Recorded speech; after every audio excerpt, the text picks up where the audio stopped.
It's auction time, and go, but get $5 down, $5, but get $5 down, 10, but get $10, 10, 15, to get 15, now 20, and 20 now, but get $20 bid, and 15 now, 20, 20, 20,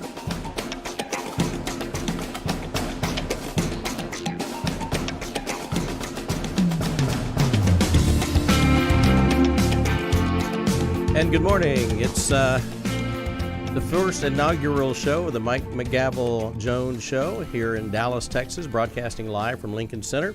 And we welcome each and every one of you to the show this morning. We've got some compelling things going on, lots of action in the auction business and the real estate business and the education business. And I want to welcome each and every one of you. I know I've got a lot of folks on that have been sending me texts and emails this morning. And I want to say good morning to Zach Lewis in our control room, our producer. Good morning, Zach. Mr. Jones, how are you doing? How are things? I'm good. I'm curious, real quick, because this is, for a lot of folks, first time seeing you on camera. You got a few pins on your lapel. What's going on there? Those mean anything? Are those just decorative? I'm kind of light on the pins today. Oh, light on the pins. I'm all right. light on the pins.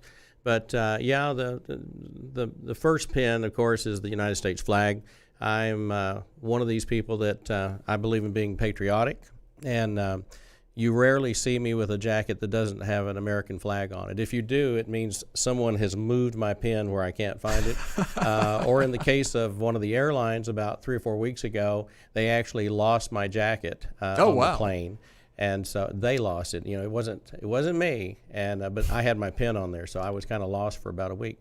Also, one of the pins on is the lifetime membership of the National Auctioneers Association, which is our industry trade organization. And so, you know, I'm past president and in that Hall of Fame and have a lifelong involvement, 40 years. So I do wear that one, and then also the realtor pin. I do a lot of real estate, and so I like to support the National Association of Realtors and the Texas Association of Realtors and Metrotex here in Dallas. So, yeah, you'll see more pins. This just happened to be what I put on today. Well, I know you're planning on getting into a little bit of history, and we'll get there. Episode 1, I understand. But speaking of airlines losing jackets, you've been on the road recently. You've been traveling. I have. I spent all of last week in the north up towards Minnesota. So I spent a good part of the week in northwest Minnesota, looking at a managed game farm where I'm basically riding around on a four-wheeler, looking at elk and deer and processing center, and just a really phenomenal piece of property. You know, it's going to be an expensive piece of property that we will be signing up here in the next week or so. And so, and I've also been looking at some wineries. I have a winery that we're getting ready to list in Wisconsin. And so we have quite a few properties that we're working on right now in the Midwest and the northern states. The thing about it is, Zach, I went from 50-degree evenings, 65-degree mornings, and then back to Dallas and 90-something degrees. And I tell you, it has a major effect on your sinuses and your system. So I probably don't sound as crisp unless you were watching me on Saturday morning with Texans Can Cars for Kids. A lot of folks tune in and watch us on that because we sell cars. That is a charity here in Dallas.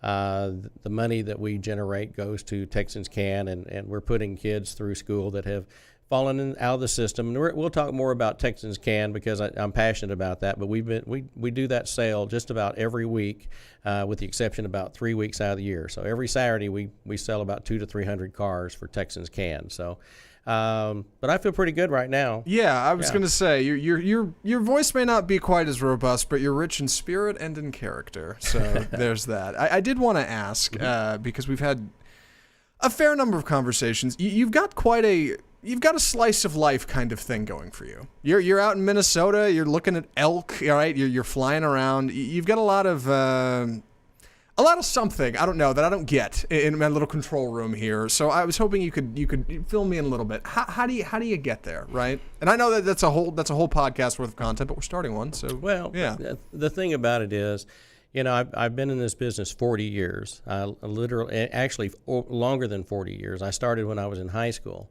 And so probably if you looked at all the time that I've been in the auction profession or the real estate business, it goes into about 42 years. And but I attended auctioneering school in November of '78, and there's a whole story there. I was a journalism major and had big plans of being in radio and television, and was in radio for about 3 or 4 years while I was starting my auction career. But I think if you're a natural people person and you mix well with folks, it makes you a kind of a natural entrepreneur, and also someone that deals well with individuals. And I've had the great fortune of working with some of the very best people in the business over the years, people that were very professional, who took their game to the higher level. And because of that, it's allowed me to have access to more expensive properties. And that's the reason why last month I was in Virginia looking at about a $15 million to $17 million property, a couple of thousand acres, hotel, restaurant, pizza place, the whole package. And then also on a mountaintop in Virginia, where I'm, this is one of these individuals that just has a tremendous amount of money, has several businesses, needs to sell the property, wants to sell the property, and it's going to take a very unique individual or group that's going to buy these properties. So a lot of the properties that I deal with are higher end properties with high profile individuals who are very successful in business, or they could be an athlete, they could be someone that is very philanthropic, people that you've heard of, people that but getting in their door is hard, and I've been very fortunate to get into those. But at the same time, Zach, I have a property down in Normandy, Texas, which is, if you drive from Dallas to Houston and you stop off at Buc-ee's in Madisonville. I've made that drive many a time. I can't go there without stopping there. It's kind of the law. And so I've got about a 165-acre piece of property there right now for sale for some folks that have had it for a long time, and they're just ready to sell it and travel and enjoy their lives. And then 2 weeks ago, we picked up 100 acres next to WinStar Casino up in Thackerville, Oklahoma. Ooh. And it's for sale, and it's got gorgeous views of Texas and the Red River. And so I've been very, very blessed in business, and I think because of the relationships that I have made over the years, and you'll see this through this broadcast over the next 10 or 12 weeks, what that means. And but I love what I do, and I always say, if you love what you do, it's not work, and I think that serves to be true. Help me define what it is that you do, because I wouldn't think that the average auctioneer is going and looking at properties and riding around on a four-wheeler. That doesn't seem like something to me that would be a thing, but I don't know a lot about this business. So right, you're doing more than just being the guy on stage selling. Clearly, you got the pins to prove it, right? So fill me in a little bit. Yeah. Well, when I first started out in business, we were just a small company, just a mom pop, looking for a deal. First deal I put together was, I think my first actual personal auction was in April the 7th of 1979. It was a consignment sale we put together. The total auction brought in $3,000. The advertising budget was about $50. But there were 100 people there, and while we were doing that auction, we had 2 or 3 people came. They liked what we did, even though we didn't really know what we were doing. They hired us to do estates and sell collections, and so then that moved on to opportunities to sell some businesses. I was very fortunate. My stepfather had met someone with a company called Western Auto Supply Company, which became Advance Automotive. Advanced is still around, but Western Auto was like a mom-pop brand. It was like a Walmart, a mini Walmart. It was like your little bitty Walmart, because they sold everything from shotguns to, beach balls and skates and bicycles. Everybody got their first bicycle at a Western Auto or a White's Auto down in this part of the country. And so anyway, because of that meeting in Louisville, Texas, back around 1980, 81, it afforded me the opportunity to start selling those stores. And so I sold about 300 of those stores. So for about 20 years, we sold a store a week. But while we were doing that in these small towns, this, of course, was a result of Walmart. We started selling other things in that town. So we'd go to sell a Walmart, not a Walmart, but we'd go sell a Western Auto store, And then that would lead to, oh, let's sell the furniture store, or let's go sell the appliance store, or let's go sell the pharmacy. And that went on for about 10 or 12, 15 years. And so we sold Lowe's stores when they were here before and left. We did about 15 of those. A friend of mine from Louisiana sent me an opportunity to do the Montgomery Ward stores in Texas and Oklahoma. So we sold all the distribution centers and the like. And so we progressed like any other small company. We started as a mom and pop selling, knife collections and estate items and trinkets and knickknacks, and then we went on to selling businesses. And then I got my real estate license in 1983, and I think that was a pivotal point, moving on to the higher items and being able to sell a farm and everything there. And then past that, we started doing industrial auctions because a gentleman recommended me to go down and look at some equipment down in New Orleans, or actually Baton Rouge. Met a guy there. It's all about relationships, Zach. And I meet this guy named Dick Ford. He was an appraiser from San Rafael, California, up in the Bay Area. And he says, and he was the past commandant of the San Francisco Yacht Club. His father had been one as well. They have a boat hanging in the San Francisco Yacht Club. So when you start meeting people like that like you, that want to help you, that really it's about other people helping you attain your dreams and goals. And that's what happened. And next thing you know, we're in New Orleans and we're selling the oldest family-owned grocery chain in the United States. Wow. Established in 1868, 1869, called Schwegman. We did that. And at the same time, that moved on to something else, and the General Services Administration called and said, hey, would you be interested in selling FEMA trailers? This is back in 96, 97. Yeah. It was about the same time. And we did about $18 million worth of those at Amon Carter Auditorium, Memorial Auditorium over in Fort Worth at the stock show area. And so it's been a whirlwind. It seems like every 2 or 3 years something big came along, but it was all because of relationships. And I attribute a lot of our success to knowing the right people, and then also my relationship with the National Auctioneers Association and the Texas Auctioneers Association. You could not ask for greater support. So when we opened the auction school, America's Auction Academy, which previously was Texas Auction Academy, we opened that up in '92. And then we started with a very small class of about 8 to 10 people. Today, it's America's Auction Academy. We will average around 35 to 45 people. Normally, about 40 maxes us out. And so that's been rolling along. 3,000 people later, we've trained a bunch of folks. We have some world champions, international champion auctioneers. In fact, our newest international champion auctioneer, Barrett Bray from Oklahoma, is a graduate of the America's Auction Academy. He came through a few years back, I think in 2009, and I plan on having him as a guest here with us in the next 2 or 3 weeks. He'll be in town. We have auction school starting in about a month, and so I'll have a panel of champion auctioneers come in. But like I say, it's all about, it's not me, and it's not one person. It's about all the people that who care enough to help you.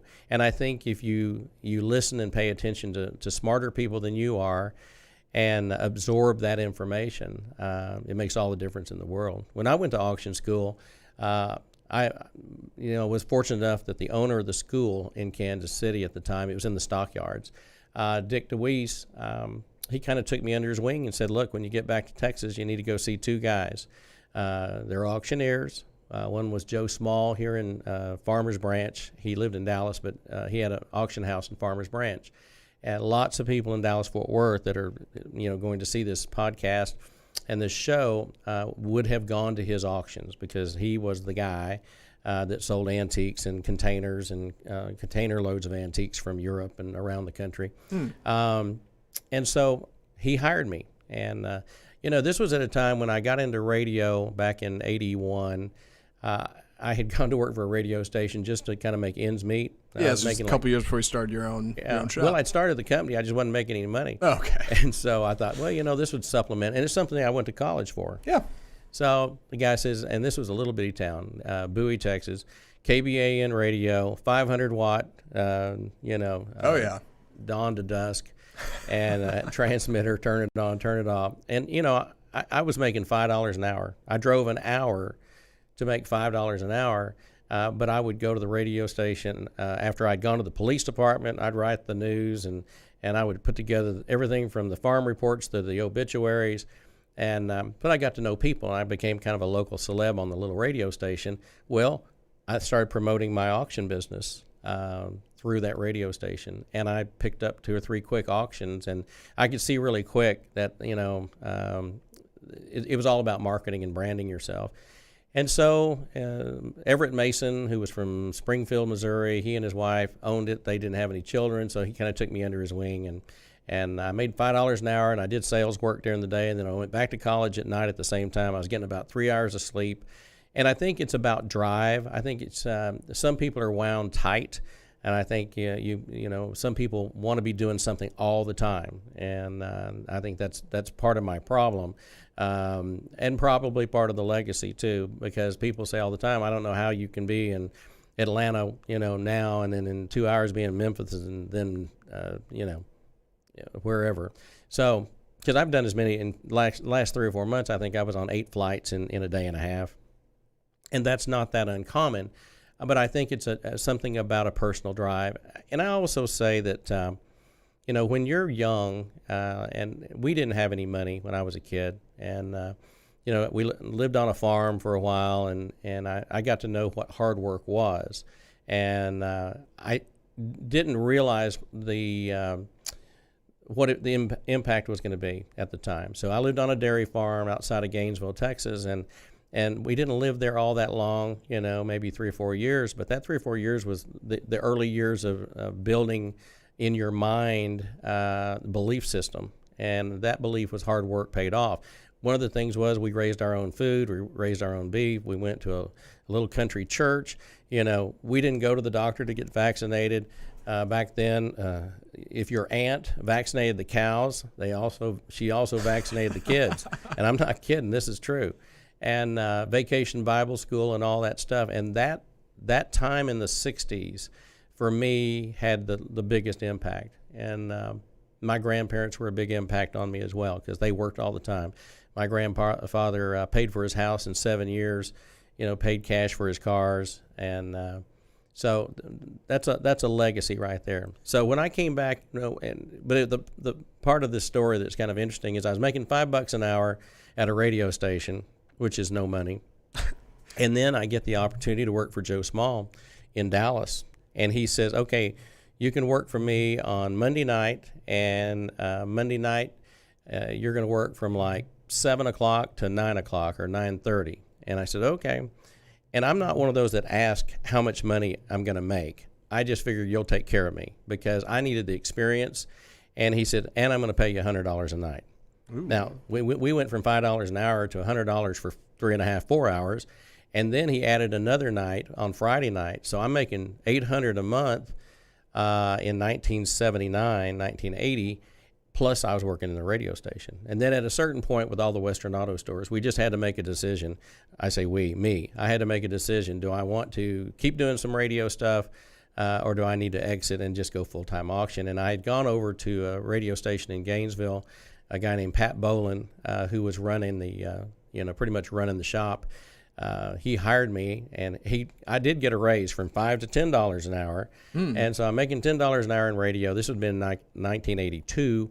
In fact, it's funny because I was just with Pat. I hadn't seen Pat since about 1985. I just spent an evening with him in Jacksonville during our National Auctioneers Convention last month. So It was really cool. That was kind of a neat deal, and to reacquaint and get to know him and his wife there. But also, the 1964 world champion livestock auctioneer was in our hometown. He owned the Gainesville sale barn where they sold cattle. And Cecil had sold our cattle when we were on the farm. So I knew what an auctioneer was. I knew what a champion auctioneer was supposed to look like or be like. And I did do some auctions for him, things that he didn't want to do, he'd give to me. And so I did some of that.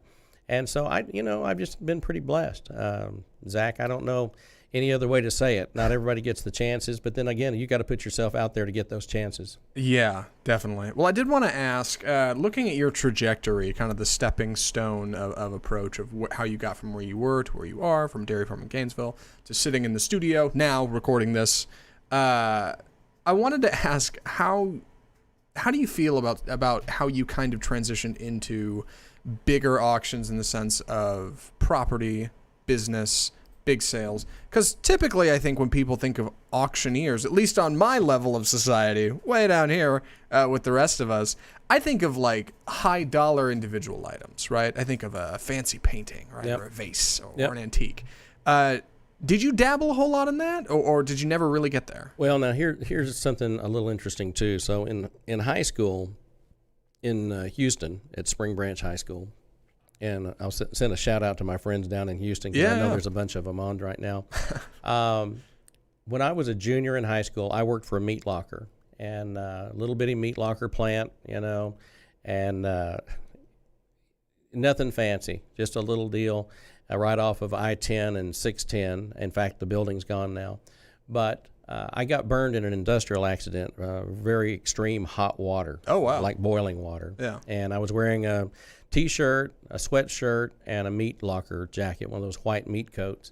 And this water, someone had kind of jerry-rigged a water hose, high-pressure water hose, and they did it with a radiator clamp. So instead of, putting a new hose in, they just fixed it. Well, when they did that nozzle popped off, hit me in the neck, went all the way down inside my shirt, and literally washed my skin off. Wow. The The entire neck and my chest. And kind of went into shock. Was sent to the hospital. They wrapped me up in what they wrapped me up in, and tried to eliminate the shock factor. Gave the adrenaline and all that. So then when I got over that, the doctor said, well, you will be scarred for life. And my mother, this is kind of a weird story. My mother was very active in the church. I mean, like very active with the Episcopal Church in Houston and in that area. And really kind of got the church behind prayers and healing. And within 2 weeks, I was totally healed and there were no scars. Really? Yeah, and so you can attribute that to whatever you want to, but I'm a believer, so there you go. Anyway, so then she says, well, you want to work. You going back to the meat locker? And I go, no, I'm not going back to the meat locker. No, I may not be bright, but I'm brighter than that. And so she said, well, the auctioneer's looking for help down the street. And this was right off of I-10 and Bingle Road, which was close to our home. His name was Don Mudd. He's still an auctioneer today, but he's probably 85 years old. I know his daughter. She's very active with the Houston Livestock Show and Rodeo and the American Cancer Society. Yeah. And so I see her every year. So it's just like a homecoming for us. But Don was a great auctioneer and just natural and almost like a radio guy, like a radio TV guy. He entertained his audience like someone on television.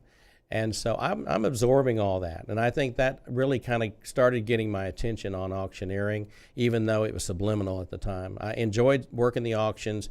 And that his gallery was pretty it was building and growing. And we were selling assets like what you were talking about, rare paintings, very rare musical instruments from the 1700s. We were selling collections for Judge Roy Hoffines that built the Astrodome. So I mean, this was a pretty substantial opportunity for me. So I started working in a high-end gallery at a time when I really didn't know a whole lot about that marketplace. So I was exposed to that before I ever went to auction school. Okay. And so then when I decided to, after my first year of college, and I was a terrible student, by the way, and in deference to. I do want to mention also today, because today is a big deal in America.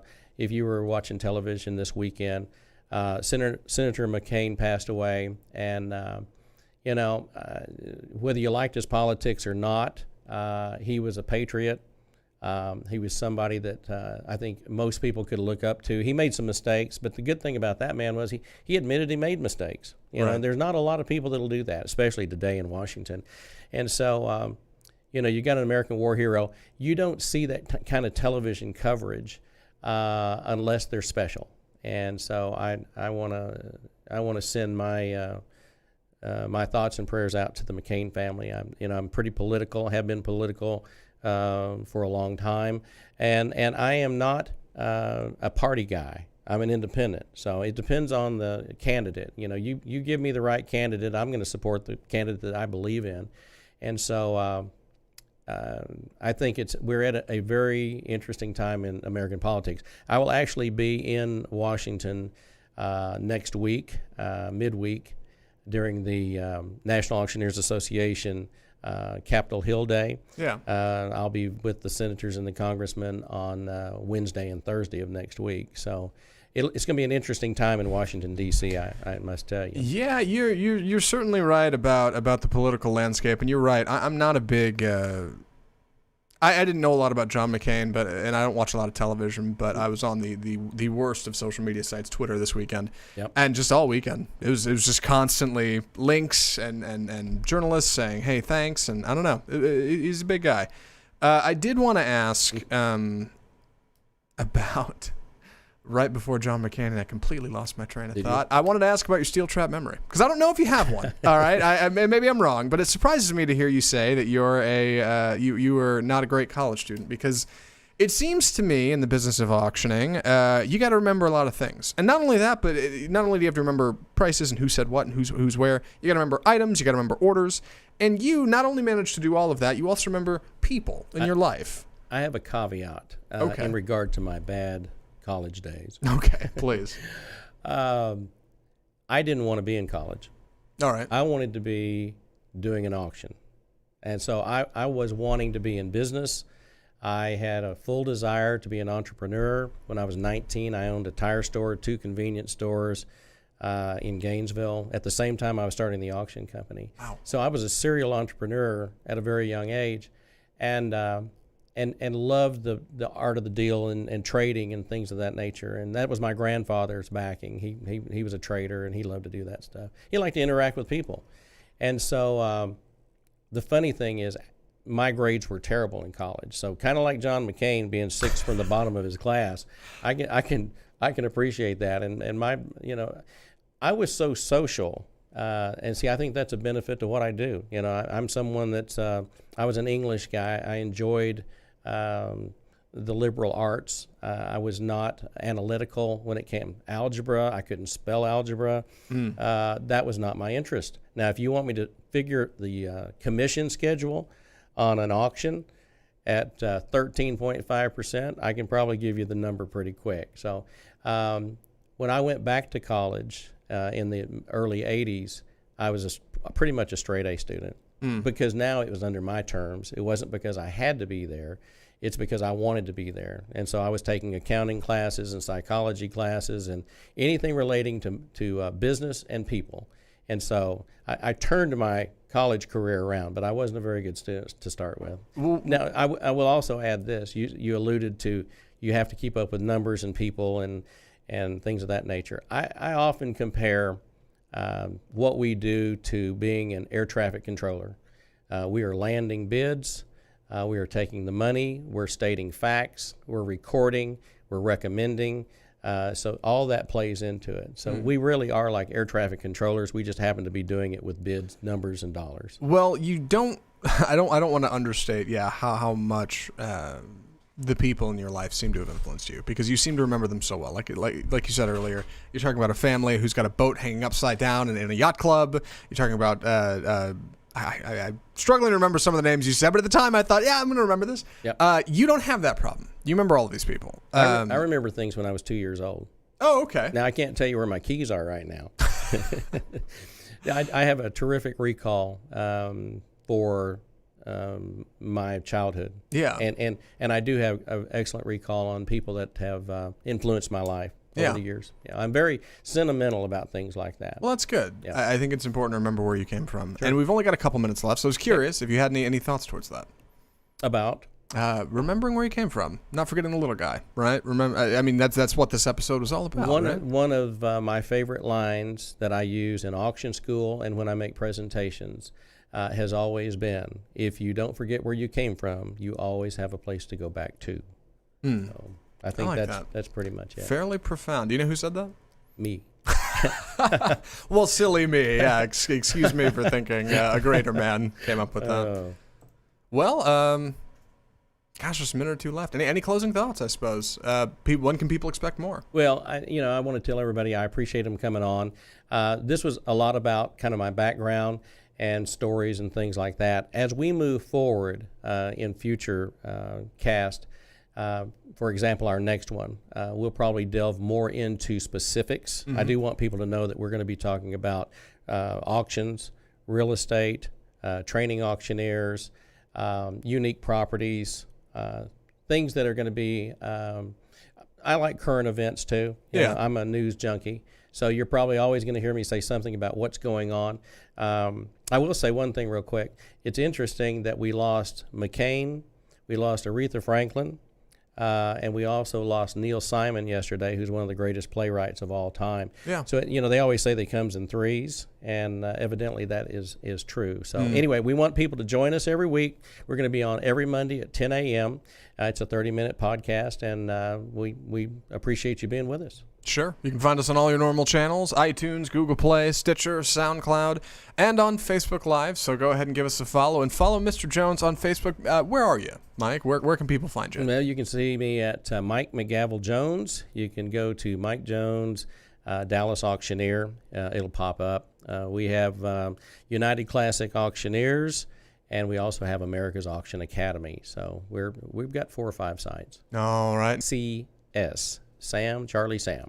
All right. Well, Mike, thanks for inviting me on the show. Thanks, Zach.